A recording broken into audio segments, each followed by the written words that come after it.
नमस्कार, आप देख रहे हैं हमारी खास पेशकश बड़ी बहस। मैं हूं आपके साथ अक्षय सिंह। लोकसभा चुनाव को लेकर जबरदस्त सियासी घमासान मचा है। वहीं कांग्रेस में उम्मीदवारों के ऐलान को लेकर अभी भी मंथन का दौर जारी है। वहीं कांग्रेस इलेक्शन कमेटी की लगातार बैठकें हो रही हैं, जिसमें अमेठी और रायबरेली समेत बाकी सीटों से उम्मीदवार कौन होगा, इस पर से जल्द पर्दा उठ सकता है। खबर यह है कि अमेठी से राहुल गांधी तो रायबरेली सीट से प्रियंका गांधी वाड्रा को उम्मीदवार बनाया जा सकता है। दरअसल राहुल गांधी के वायनाड से चुनाव लड़ने को लेकर बीजेपी कांग्रेस पर जमकर तंज कस रही है। स्मृति ईरानी कह रहे हैं कि राहुल गांधी रणछोड़ दास हैं। अमेठी का मैदान वो छोड़कर भाग चुके हैं क्योंकि अमेठी की जनता ने राहुल गांधी को बेदखल कर दिया है। वहीं रायबरेली सीट जिसे सोनिया गांधी चुनाव लड़ती रही हैं, इस बार प्रियंका गांधी को इस सीट से उम्मीदवार बनाए जाने की खबरें हैं। अब ऐसे में सवाल इस बात को लेकर उठ रहे हैं कि क्या वाकई राहुल गांधी अमेठी में स्मृति ईरानी से मुकाबला करने की हिम्मत जुटा पाएंगे। उधर रॉबर्ट वाड्रा भी अमेठी से चुनाव लड़ने की कई बार इच्छा जाहिर कर चुके हैं। रॉबर्ट वाड्रा का दावा है कि अमेठी की जनता उन्हें अपना प्रतिनिधि चुनना चाहती है। रॉबर्ट वाड्रा के अमेठी में लगे पोस्टर भी जमकर सुर्खियां बटोरते नजर आए। ऐसे में सवाल यही कि कांग्रेस के मन में क्या है, क्या अमेठी और रायबरेली सीट से उम्मीदवार गांधी खानदान से ही होगा या फिर कोई और। आज की बड़ी बहस इसी मुद्दे पर। या तो अमेठी और रायबरेली सीट को लेकर अभी भी सस्पेंस है, लेकिन इससे पहले राहुल गांधी के राजनीतिक सफर पर भी नजर डालते हैं, जो साल 2004 में पिता राजीव गांधी की सीट अमेठी से पहली बार सांसद चुने गए थे। लगातार 3 बार वो सांसद इस सीट से रहे। 2019 का चुनाव उन्हें हारना पड़ा था। दूसरी बार अमेठी से सांसद चुने गए साल 2009 में, यानी अमेठी जिसे कांग्रेस के गढ़ के तौर पर पहचाना जाता था। साल 2013 में कांग्रेस पार्टी का उपाध्यक्ष राहुल गांधी को बनाया गया, जबकि साल 2014 में तीसरी बार अमेठी से सांसद चुने गए राहुल गांधी। वहीं 2017 में कांग्रेस पार्टी का राष्ट्रीय अध्यक्ष चुना गया राहुल गांधी को। हालांकि साल 2019 में अमेठी में स्मृति ईरानी से चुनाव हारे थे राहुल, वायनाड से सांसद बने और संसद पहुंचे थे। 2019 में अमेठी में मिली हार के बाद कांग्रेस अध्यक्ष पद से राहुल गांधी ने इस्तीफा दिया था और 2024 यानी कि इस बार के लोकसभा चुनाव में केरल की वायनाड सीट से कांग्रेस के प्रत्याशी हैं। वहीं प्रियंका गांधी वाड्रा के राजनीतिक सफर की बात की जाए तो साल 2004 में यूपी लोकसभा चुनाव में मां सोनिया गांधी के लिए प्रचार की कमान प्रियंका गांधी ने संभाली थी। यूपी विधानसभा चुनाव में अमेठी रायबरेली की 10 सीटों पर चुनाव प्रचार 2007 में किया था प्रियंका गांधी वाड्रा ने। हालांकि 2019 में सक्रिय राजनीति में नहीं रही, लेकिन अमेठी रायबरेली में उनकी सक्रियता जरूर देखने को मिली। यानी कि अमेठी और रायबरेली में वो पूरी तरह से फोकस करती नजर आई थी। 2019 में कांग्रेस के राष्ट्रीय महासचिव के साथ उन्हें यूपी का प्रभार सौंपा गया, जबकि 2023 में कांग्रेस पार्टी ने उत्तर प्रदेश का प्रभार उनसे वापस ले लिया। अब रायबरेली से सोनिया गांधी की जगह प्रत्याशी बनाए जाने की खबरें। हालांकि कांग्रेस इलेक्शन कमेटी की बैठक होगी, जिसमें संभावना इस बात को लेकर बन रही है कि बाकी बची सीटों के साथ अमेठी और रायबरेली से प्रत्याशी कौन होगा, इस पर से पर्दा बहुत जल्द उठ सकता है। या तो इस बार का लोकसभा चुनाव बेहद दिलचस्प होता दिखाई दे रहा है। खासतौर पर सभी की निगाहें इस बात पर टिकी हुई हैं कि अमेठी और रायबरेली से इस बार कांग्रेस पार्टी की तरफ से उम्मीदवार कौन होगा। क्या राहुल और प्रियंका गांधी इन सीटों पर दावेदारी करेंगे या फिर कांग्रेस कोई और कैंडिडेट उतार सकती है। आज हम इसी पर चर्चा करेंगे। सभी खास मेहमान मेरे साथ जुड़ चुके हैं। सबसे पहले अपने दर्शकों की मुलाकात अपने आज के सम्मानित मेहमानों से। मेरे साथ अनिल शर्मा जी हैं, आप प्रवक्ता कांग्रेस पार्टी हैं। बहुत स्वागत है अनिल शर्मा जी आपका। भारत गौर साहब भारतीय जनता पार्टी के प्रवक्ता हमारे साथ इस कार्यक्रम का हिस्सा हैं, आपका भी बहुत स्वागत है। और MH1 न्यूज़ के यूपी संपादक प्रदीप विश्वकर्मा जी हमारे साथ इस कार्यक्रम में शामिल हैं। बहुत स्वागत है आप सभी का। शुरुआत में अनिल शर्मा जी आपसे ही करना चाह रहा हूं, अमेठी में इस बार राहुल गांधी बनाम स्मृति ईरानी होगा मुकाबला, इस बात की कितनी संभावना। अमेठी की बात करें तो राहुल गांधी बनाम स्मृति ईरानी चुनाव नहीं है, चुनाव है मुख्य मुद्दों पर। कितना विकास अमेठी का हुआ, अमेठी की जनता ने क्या दर्द झेला है, आज उस पर चुनाव होना है।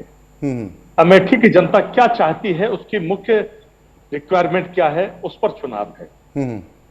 अमेठी की जनता बदलाव चाहती है, जो गलती पिछली बार हुई उसको दोहराना नहीं चाहती, इस पर चुनाव है। बड़े कर्रे दावे के साथ स्मृति ईरानी डटी हुई है कि सब चाहे जीजा आए या साला, मुझे कोई नहीं हरा सकता। कभी कभी बहुत सारी गलतफहमियां लोग पाल लेते हैं। एक बार जीत हो जाए ये समझते हैं कि हमने उसको भगा दिया। राहुल गांधी दोनों सीटों पर चुनाव लड़े, अमेठी और वायनाड। अमेठी से चुनाव हारे, वायनाड से चुनाव जीते। तो जब वायनाड से चुनाव जीते तो वहां की जनता का मान रखना भी उनकी जिम्मेदारी बन जाता। ठीक है। या अगर दोनों सीटों से अगर चुनाव जीते तो एक सीट को फिर भी छोड़ना पड़ता, क्योंकि एक सीट पर ही जनप्रतिनिधि बनकर रह सकते हैं।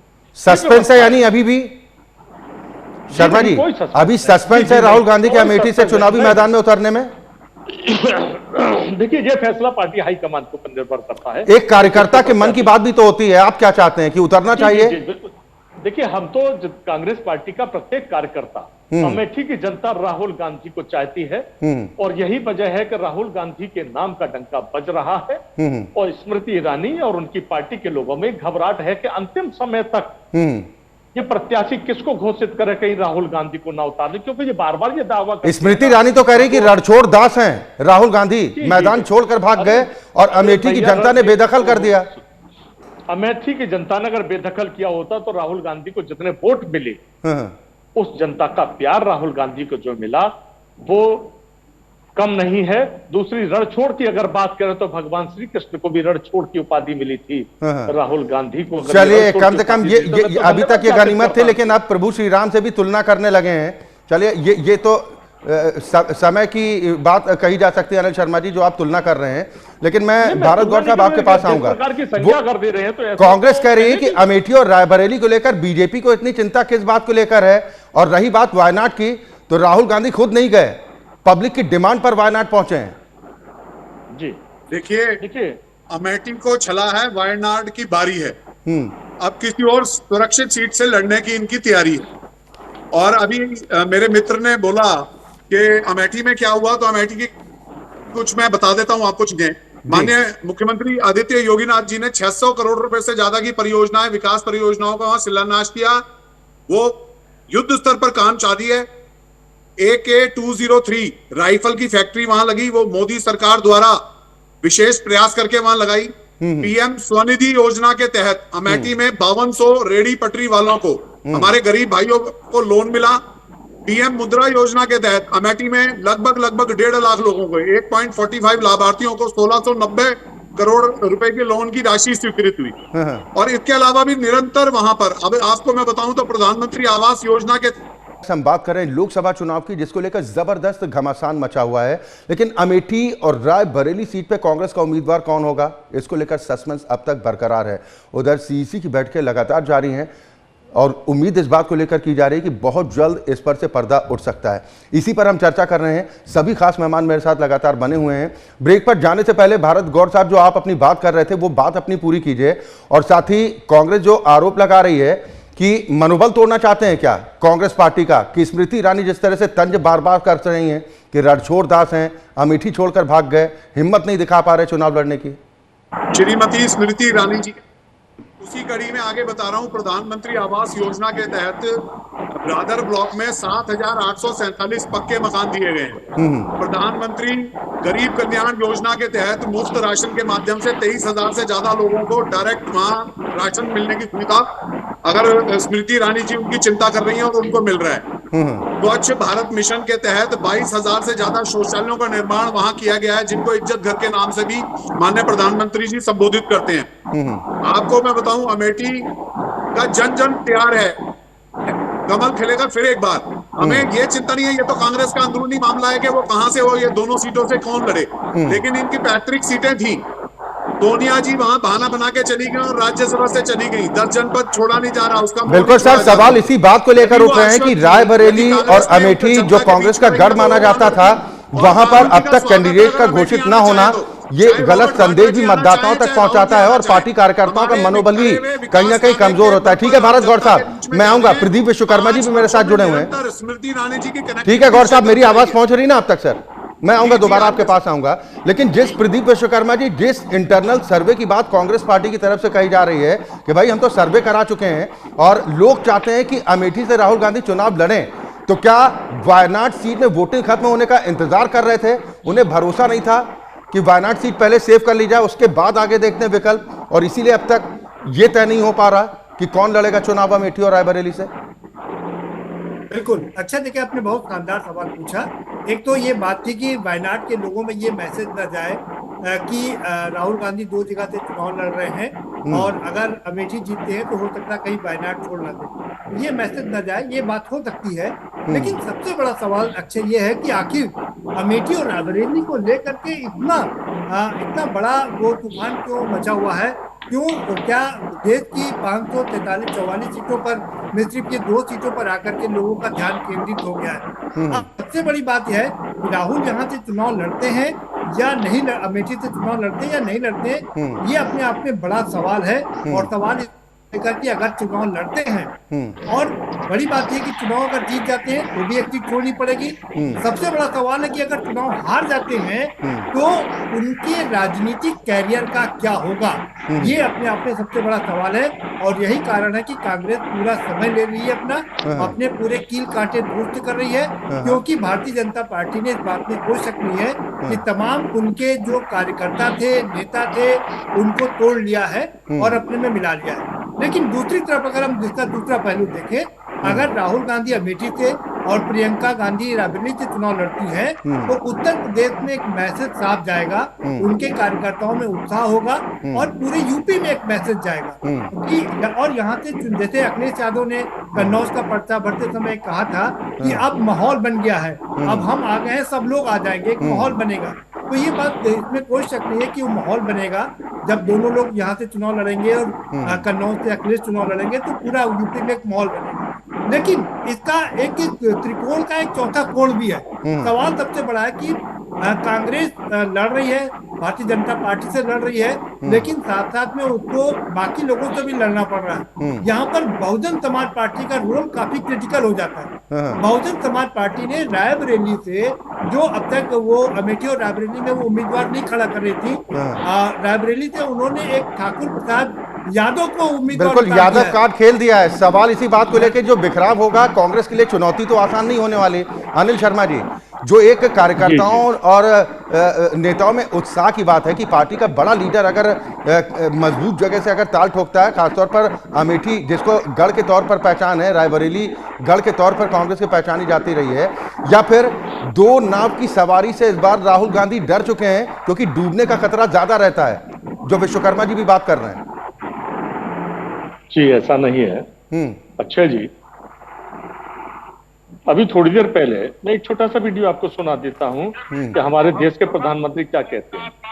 सरकार बनेगी तो एक गैर संवैधानिक एससी और ओबीसी का है वो रिजर्वेशन को हम समाप्त कर देंगे। रिजर्वेशन को हम समाप्त कर देंगे। भारतीय जनता पार्टी की सरकार बनेगी, जनता पार्टी की सरकार बनेगी तो एक गैर संवैधानिक एससी और ओबीसी का है वो रिजर्वेशन को हम समाप्त कर देंगे। रिजर्वेशन शर्मा जी, ये आपने बेहतर किया इस ऑडियो को सुनवा के, लेकिन इस पर तो कांग्रेस उल्टा कटघरे में खड़ा हो जा रही है कि कर्नाटक में आप एससी एसटी ओबीसी के हिस्सेदारी, मुसलमानों को वहां पर आरक्षण दे चुके हैं। इसमें तो उल्टा कांग्रेस पार्टी फंस रही है। ये सारे आरक्षणों को समाप्त करने की बात करते हैं। हाँ।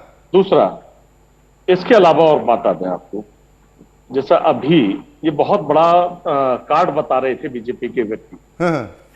अमेठी में Indian Institute of Information Technology IIIT, Steel Authority of India SAIL, Bharat Heavy Electric Limited, राष्ट्रीय पेट्रोलियम प्रौद्योगिकी संस्थान, Footwear Development Design Institute, Indira Gandhi School and Nursing College, Indira Gandhi राष्ट्रीय उड़ान अकादमी फुरसतगंज में, राजीव गांधी विमानन विश्वविद्यालय, हिंदुस्तान एरोनॉटिक्स लिमिटेड, इंदिरा गांधी नेत्र हॉस्पिटल रिसर्च सेंटर, केंद्रीय रिजर्व पुलिस बल केंद्र, केंद्रीय रिजर्व पुलिस प्रशिक्षण संस्थान, संजय गांधी मेमोरियल हॉस्पिटल, 2010 में अमेठी को जिला बनाया गया, ऑर्डिनेंस फैक्ट्री कोरबा को स्थापित किया गया, अमेठी में रेल नीर का कार्य। वो आरोप लगा रहा है कि साइकिल फैक्ट्री के नाम पर जमीन खा गए।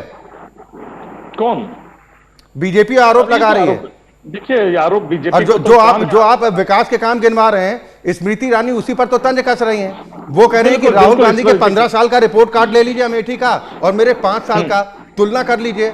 यही डर है कि राहुल गांधी सीट पर चुनाव लड़ने की हिम्मत नहीं दिखा पा रहे। ये बीजेपी का आरोप है, स्मृति ईरानी। स्मृति ईरानी जी अगर रिपोर्ट कार्ड की बात करते हो खुलेआम किसी दिन डिबेट पर राहुल जी के साथ बैठ जाए। तो राहुल गांधी अमेठी पहुंचेंगे, कब पहुंचेंगे बताइए? अमेठी जल्दी पहुंचने वाले हैं। गौर साहब, अगर है ये चुनौती नहीं, स्वीकार अगर है इसमें नहीं, स्मृति ईरानी जी में अगर भारत है गौर हिम्मत साहब, तो करें। नहीं तो चलिए ठीक है, आपने कहा कि राहुल गांधी बहुत जल्द अमेठी पहुंचेंगे और चुनौती के लिए तैयार है।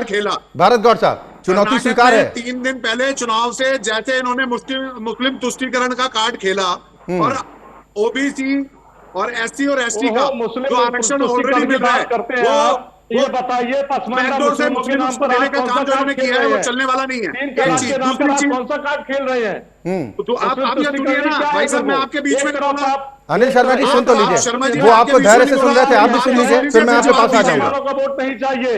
अलीगढ़ में कहते हैं सऊदी अरब के अंदर हमने वहां के शेख को कहा uniform civil code Bharatiya Janata party लागू करेगी। एक चीज, ये देश का धर्म ग्रंथ जो है संविधान है, संविधान बनाया भारत रत्न बाबा भीमराव अंबेडकर जी ने, और उसका बेसिक स्ट्रक्चर बदल नहीं सकता है।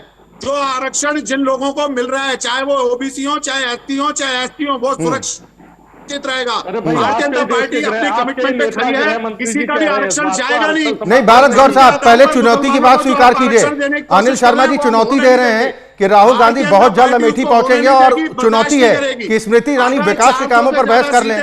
देश की जनता जिताएगी। भारत गौर जी, आवाज मिल पा रही है आपको? भारत गौर साहब, मेरी आवाज पहुंच रही सर आप तक? आरक्षण किसी को नहीं दिया जाएगा। शर्मा जी आऊंगा, एक साथ बोलेंगे तो लोगों तक सही बात नहीं पहुंचेगी ना। मैं पूरा अवसर आप मेहमानों को दूंगा। सर थोड़ा सा धैर्य रखिए। भारत गौर जी, अब आपकी आवाज नहीं जा रही है, आप मेरा सवाल सुनिए। भारत गौर साहब, मेरी आवाज पहुंच रही है? सर समय जाया मत कीजिए ना, दर्शकों का समय बहुमूल्य है, थोड़ा सा उसका ध्यान रखकर चलिए। भारत गौर जी, मेरी आवाज पहुंच रही सर आप तक? भारत गौर साहब, बांटना चाहते हैं, अरे अब वो चुनौती दे रहे हैं, आप स्वीकार नहीं कर रहे हैं, आप इधर उधर की बात कर रहे हैं। भारत गौर साहब, मेरे मित्र, यूनिफॉर्म सिविल कोड जिस प्रकार से उत्तराखंड में लागू हुआ है, यहाँ भी लागू होगा। मेरी आवाज शायद नहीं पहुंच रही। भारत गौर साहब, मेरी आवाज पहुंच रही है? अरे सर, वो चुनौती दे रहे हैं कि राहुल गांधी बहुत जल्द अमेठी पहुंच रहे हैं, स्मृति ईरानी में हिम्मत है तो वो विकास कार्यों पर बहस कर लें, किसने कितना काम किया। ये चुनौती स्वीकार है। सुरक्षित सीट की तलाश में वायनाड गए थे, पिछली बार सीपीएम ने उन्हें समर्थन दे दिया था, इस बार सीपीएम का अपना कैंडिडेट है। राहुल गांधी इस बार वायनाड से निश्चित चुनाव हारेंगे, आप देख लीजिएगा। और वो अमेठी आ रहे हैं, दोनों हाथ हो जाएंगे, आप अपने नेता की चिंता करिए, पानी हो जाएगा।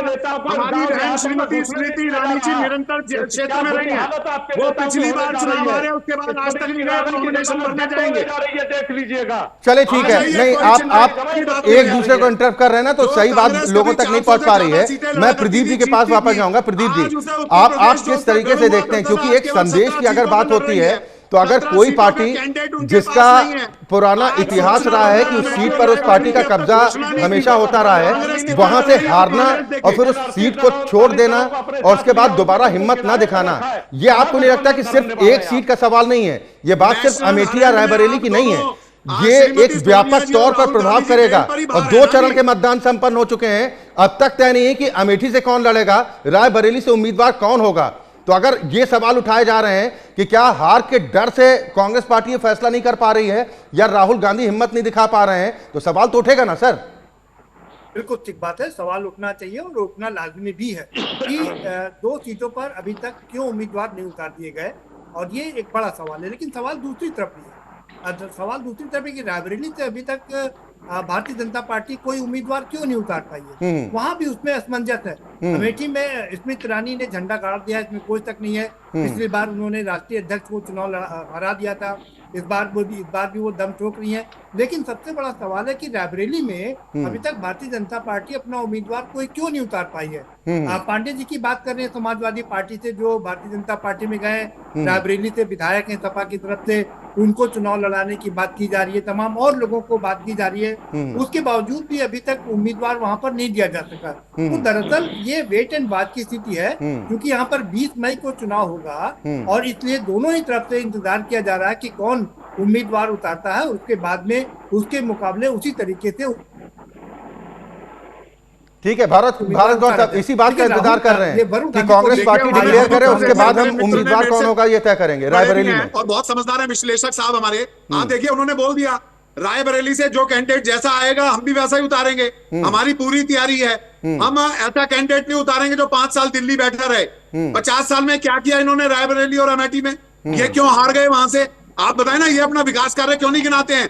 अगर अमेठी में भी इन्होंने इतना ही काम किया था तो राहुल गांधी हारे क्यों?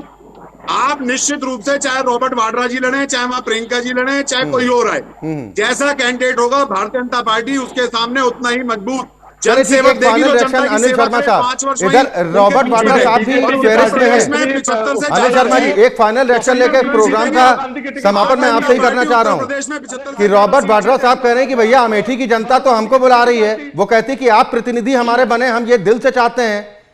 दिक्कत क्या है? अगर राहुल गांधी नहीं लड़ते तो क्या रॉबर्ट वाड्रा साहब उम्मीदवार हो सकते हैं अमेठी से? वो तो पोस्टर वोस्टर बाकायदा लगवा रहे हैं। किसको लड़ाना है?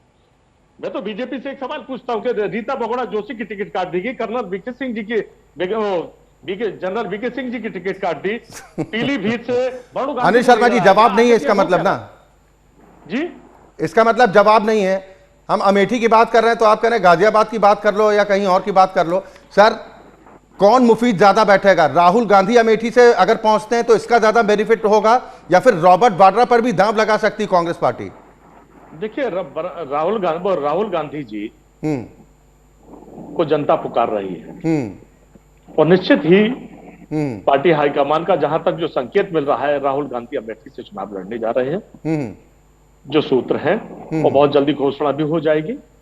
चले, यानी कि अभी कोई ज्यादा जानकारी इस संबंध में नहीं है। हालांकि अटकलों का बाजार गर्म है क्योंकि अमेठी रायबरेली को लेकर 2 चरणों के मतदान के बाद अब तक उम्मीदवार घोषित ना होना, लोगों के मन में भी सवाल इस बात को लेकर उठा रहे हैं कि क्या वायनाड में वोटिंग का इंतजार किया जा रहा था, उसके बाद पूरा फोकस अमेठी रायबरेली पर होगा। हालांकि आज कांग्रेस सीईसी की बैठक भी है।